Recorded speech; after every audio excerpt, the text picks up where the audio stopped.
Return of the Jedi is the triumphant finale of the original Star Wars trilogy, the film where good finally conquers evil and a father finds redemption through his son. But the version you saw in theaters almost told a completely different story. Did you know Luke Skywalker almost put on Vader's helmet and declared himself the new Dark Lord? Or that Chewbacca's actor needed bodyguards in bright vests to avoid being shot by Bigfoot hunters? Today, we're uncovering 15 hidden truths about Star Wars Return of the Jedi 1983, including a shocking Easter egg that reveals a secret connection to the 1951 sci-fi classic, The Day the Earth Stood Still. Number 1. Luke almost became the new Vader. During pre-production, George Lucas and co-writer Lawrence Kasdan sat down for a series of story conferences to hammer out the plot. These sessions were recorded on tape, and decades later the transcripts revealed just how dark the ending almost was. In Lucas's original pitch, the climax would play out exactly like the final film. Luke defeats the Emperor, kneels beside his dying father, and removes the mask. But instead of a tender farewell, Luke puts the helmet on himself, turns and declares, "Now I am Vader." He then announces his plan to destroy the rebel fleet and rule the galaxy alone. Kasdan loved the idea. On the tape, he tells Lucas, "That's what I think should happen." But Lucas pulled back almost immediately, deciding that turning the trilogy's hero into its final villain would betray everything Star Wars was built on. The idea never left that conference room, but for one moment during development, the ending of the original trilogy was as dark as anything the saga has ever produced. Number 2. Jabba's guards hide a sci-fi secret.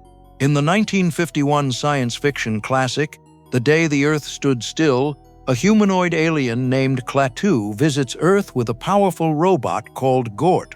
To stop Gort from destroying the planet, a woman must memorize 3 alien words, Klaatu Barada Nikto. That phrase became one of the most famous lines in sci-fi history. George Lucas grew up on that film, and 30 years later, he slipped a tribute into Return of the Jedi that most fans never noticed. 3 of Jabba the Hutt's henchmen aboard the sail barge are named Klaatu, Barada, and Nikto, one name for each word. Even the alien species and planet names were crafted as nods, with one race called Klaatoonian from the planet Klaatuine. It's Lucas's love letter to the films that inspired him, hiding in plain sight among Jabba's thugs. Number 3. Chewbacca almost got shot by hunters. The forest moon of Endor was filmed in the redwood forests of Del Norte County in Northern California, close to the Oregon border. The area was remote, heavily wooded, and stunningly beautiful. It also happened to sit in the heart of Bigfoot country, where sightings had been reported for years. Peter Mayhew, the 7'3" actor who played Chewbacca, was essentially a giant man in a fursuit walking through those woods. From any distance, he was indistinguishable from what Bigfoot hunters had been searching for. The production gave Mayhew strict instructions never to wander off set alone while in costume. Whenever he had to move through the forest, crew members wearing brightly colored vests walked alongside him, signaling to any nearby hunters that this was not Sasquatch. Mayhew confirmed the story himself years later, saying, "Can you imagine it? I'm in full costume, going through the undergrowth, and some guy jumps up with a shotgun, and bang, I got Bigfoot." Number 4. Why Luke's lightsaber is green. For the first 2 Star Wars films, lightsabers came in 2 colors, blue for the Jedi, red for the Sith. When Luke builds a new lightsaber in Return of the Jedi, it was originally designed to be blue, just like the one he lost on Cloud City.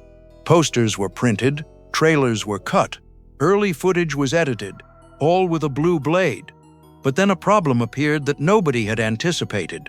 The climactic fight on Jabba's sail barge was shot outdoors in the Arizona desert against a bright blue sky.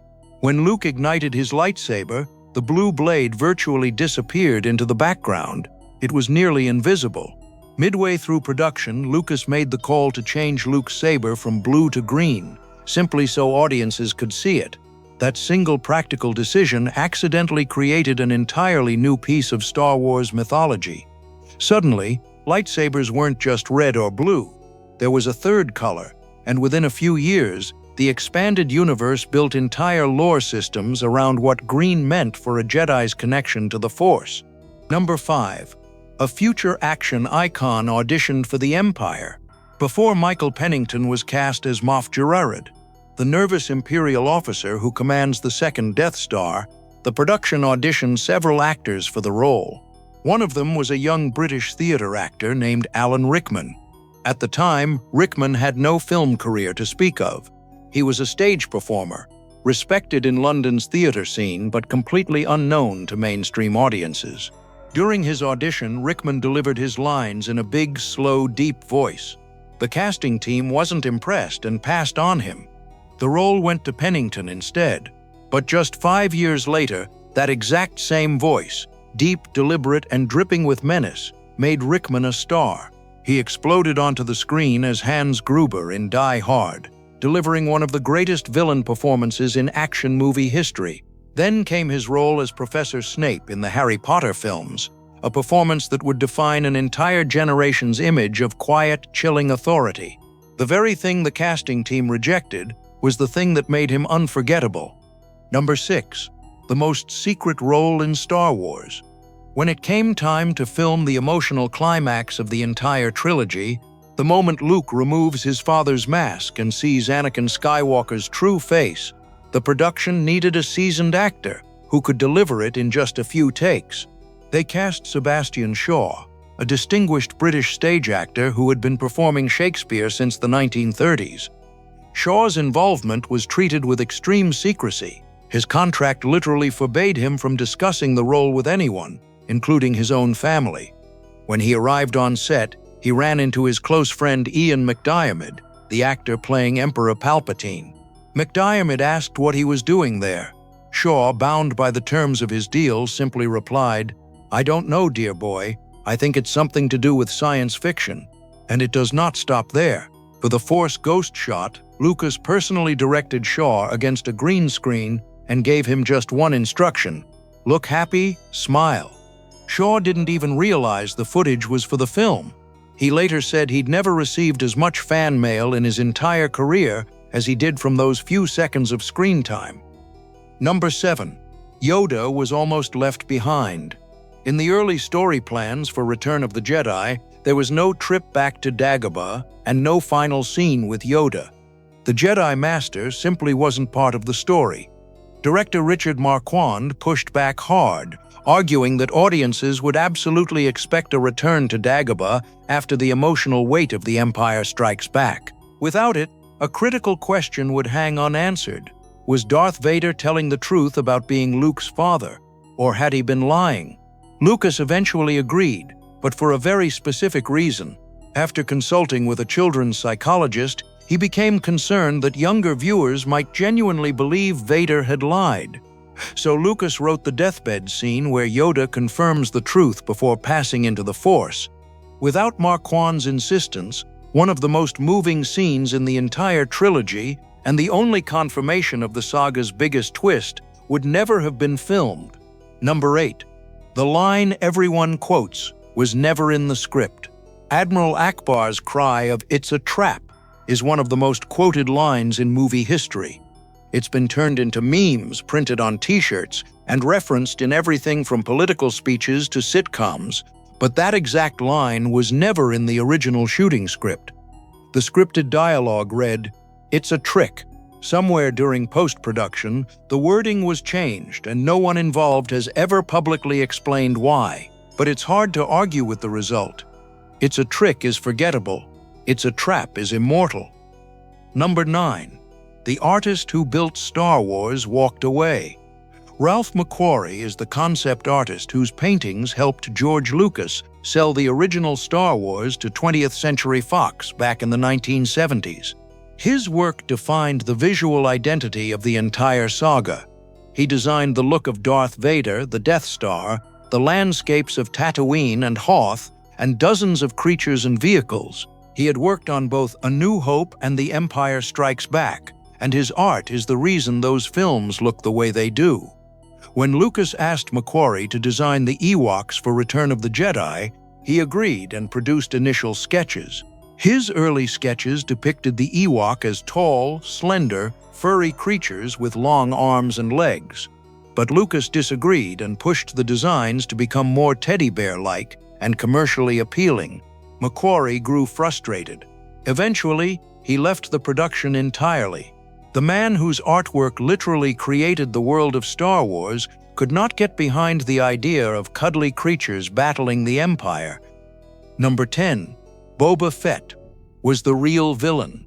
In the final film, Boba Fett barely gets any screen time before tumbling into the Sarlacc pit.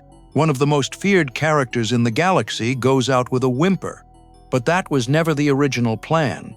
According to Craig Miller, who served as Lucasfilm's fan relations officer during the original trilogy, the early concept for the third film was built entirely around the bounty hunter. Boba Fett was supposed to be the primary antagonist of the whole movie. The plot would have focused on Luke and Leia rescuing Han Solo from him with no Emperor and no second Death Star. The final showdown was going to be Luke versus Vader alone, but when Lucas decided to compress the saga from 9 planned films down to 6, he pushed the Emperor's defeat into this movie, and Boba Fett's role was gutted. The most feared bounty hunter in the galaxy went from driving the entire story to a slapstick death in the desert. Number 11. What the Ewoks really served for dinner. At the end of Return of the Jedi, the Ewoks throw a massive celebration on Endor. Bonfires blaze, music plays, and everyone feasts together under the forest canopy. It looks like pure joy, but fans have noticed something unsettling about that party for decades. During the festivities, Ewoks are using empty stormtrooper helmets as drums, and not a single stormtrooper body is anywhere in sight. Earlier in the film, these same Ewoks captured Luke, Han, and Chewbacca, and were fully prepared to roast them alive as a feast in C-3PO's honor. So we know these creatures eat meat, and they have no objection to cooking prisoners. The fan theory that the Ewoks ate the fallen stormtroopers became one of the most enduring dark theories in Star Wars, and the franchise itself eventually addressed it. In the canon animated series, Forces of Destiny, an episode shows the Ewoks preparing to cook captured stormtroopers after the battle. It takes Princess Leia herself to convince them to stop. Number 12. The Emperor's chair had one weakness. When Emperor Palpatine makes his dramatic entrance in the throne room aboard the Death Star, his chair slowly rotates to face Luke Skywalker. It is one of the most iconic villain reveals in cinema. That smooth, menacing rotation looks completely effortless, but it was a total illusion. The throne was designed with a built-in motor to rotate it on cue, but the mechanism never worked during filming. So Ian McDiarmid, the actor beneath the dark robes, had to push the chair around himself by shuffling his feet. A piece of tape on the floor told him when to stop, so the marks wouldn't be visible to the camera. The most powerful being in the galaxy was secretly scooting himself around like a kid on a swivel chair. Number 13. The Emperor's Darkest Order. In the final film, Moff Gideon is a nervous Imperial officer who appears in one early scene, stammering under Darth Vader's intimidation, and is never seen again. But a deleted scene that was cut from the theatrical version reveals a far more significant role. In this deleted sequence that is now available on Disney+, the Emperor orders Gideon to use the Death Star's super laser to destroy the forest moon of Endor if the rebels manage to take down the shield generator. Gideon protests. He reminds the Emperor that thousands of Imperial soldiers are stationed on that moon. The Emperor simply repeats the command. When the rebels finally succeed on the ground, Gideon reluctantly gives the order to fire, but he hesitates, staring at the controls, wrestling with his conscience. That hesitation lasts just long enough for the rebel fleet to destroy the Death Star before it can fire. If this subplot remained in the film, it would have been one of the only moments in the entire original trilogy showing genuine moral conflict inside the Empire. Number 14. A sick day created a Star Wars legend. Kenny Baker, the actor inside R2-D2, was originally cast to play Wicket, the lead Ewok who befriends Princess Leia on Endor. After spending 2 films hidden inside a metal shell, this was finally going to be his moment on camera, with his face visible to the audience. But on the day of filming, Baker was hit with food poisoning and couldn't perform. The production needed someone in the Ewok suit immediately, and they turned to an 11-year-old boy named Warwick Davis, who had no acting experience at all. His grandmother had heard about a casting call for short actors on a London radio station and brought him along. Davis stepped into the costume and delivered a performance that launched a career spanning decades, from Willow to the Harry Potter films. Baker recovered and was reassigned to play Paplu, the Ewok who steals a speeder bike. Meanwhile, Carrie Fisher, who played Leia, took the young Davis under her wing, bringing him cookies and chocolate milk between takes. Davis later said, "She was everything an 11-year-old Ewok could possibly wish for." Number 15. The erased female rebel pilots. During the briefing scene before the assault on the second Death Star, several female rebel pilots can be seen sitting in the crowd. But in the finished film, none of them are shown flying in the battle. That wasn't because they weren't filmed. A French actress named Vivienne Chandler had over a full page of dialogue in the shooting script and performed her scenes on camera. Additional footage was shot featuring other female pilots in cockpits during the Battle of Endor. All of it was removed from the final cut. Reportedly, the decision was made because the filmmakers believed audiences wouldn't want to see women being killed in combat. The deleted cockpit footage eventually surfaced decades later as a special feature on the 2011 Blu-ray release, and one of the female pilots, played by actress Poppy Hands, can still be spotted briefly in the theatrical cut, though her voice was dubbed over by a male actor. Return of the Jedi could have been a very different film. Luke could have turned to the dark side. Han could have died. Vader's face might have stayed hidden forever. But the choices Lucas made, the ones that leaned toward hope, toward redemption, toward a father reaching for his son with his last breath, are the reason this trilogy still resonates more than 40 years later. So here's the question. Would you have let Luke turn to the dark side, or was the hopeful ending the right call? Let us know in the comments. And if these stories surprised you, hit subscribe so you don't miss the next one.